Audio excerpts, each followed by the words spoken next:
feel like it's a little different, just last year, still trying to find my way in a sense. I got thrown in towards the end of the year, and so every single week I was, still trying to play good and learn, who I was as a quarterback and obviously get more familiar with playing within the system. So those are all things that were sort of on my plate last year, and then obviously trying to win every single week and get this team to the end. And so now, I guess this year, just being more familiar with the offense, who I am, and all that, it's a little different.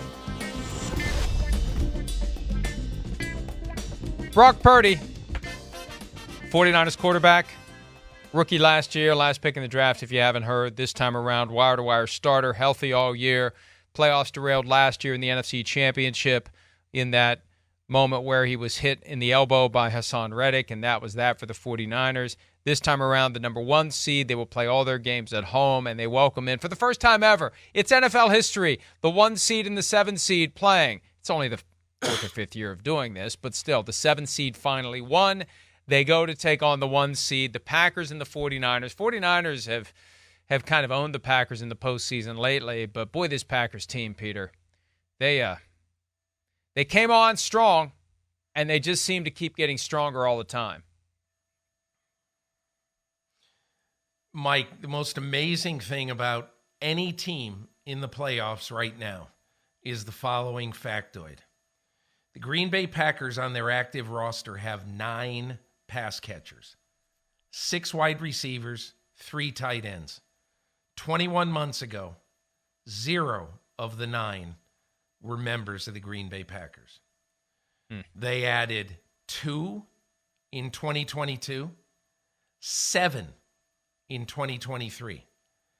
And you watch right now this quarterback, Jordan Love, with a bunch of guys who look like they're pickup guys who he just got off the intramural team. And you watch and you see that over the last 9 games, Jordan Love has 21 touchdown passes, 1 interception. I think the Jordan Love story is fantastic. I think the Brian Gutekunst story is also fantastic. That I'll never forget on draft weekend when he picked Jordan Love and risked really angering a cantankerous Aaron Rodgers. I'll never forget that he said, hey, listen, I said, what if Aaron Rodgers continues to be great? He goes, well, that'll be good for the Packers. Brian Gutekunst never stressed about what was going to happen by bringing in another quarterback on his team to take the place eventually of the great quarterback already on his team. And that is one of the reasons why, in my opinion, Ron Wolf, Ted Thompson, Brian Gutekunst, and to a lesser degree, John Schneider, who was on that staff with them for a long time, they all learned from Ron Wolf. You know what it's about, Mike? It's about the team, the team, the team. And don't worry about it. We'll figure out how to walk that tightrope of not ticking off the big stars. But Brian Gutekunst deserves a lot of credit for adding 7 receivers to this team this year. And who knows, Mike? They picked Bo Melton off the Seattle practice squad. Bo Melton could be a big star this weekend. You just don't know. That is why this is a strong team right now. The San Francisco 49ers have no idea this weekend who's going to be the focus of the Green Bay offense, and that's what makes them, quite frankly, dangerous. And one quick note, I've been saying this all week about Matt LaFleur, the head coach of the Green Bay Packers. He's been there 5 years now.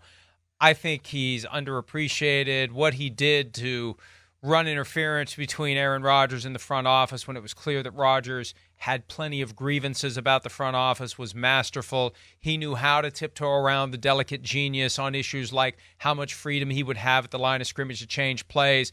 I just think that because he's kind of understated, he's not loud, he's not a dynamic presence in the media, I think Matt LaFleur has done a spectacular job with the Packers, and to take Jordan Love, yes, he run has. the offense the way that LaFleur has always wanted to run it, and now here we go. They win this game, and again, 49ers are 9.5-point favorites. But if they would pull this off after doing what they did last weekend in Dallas, here we go.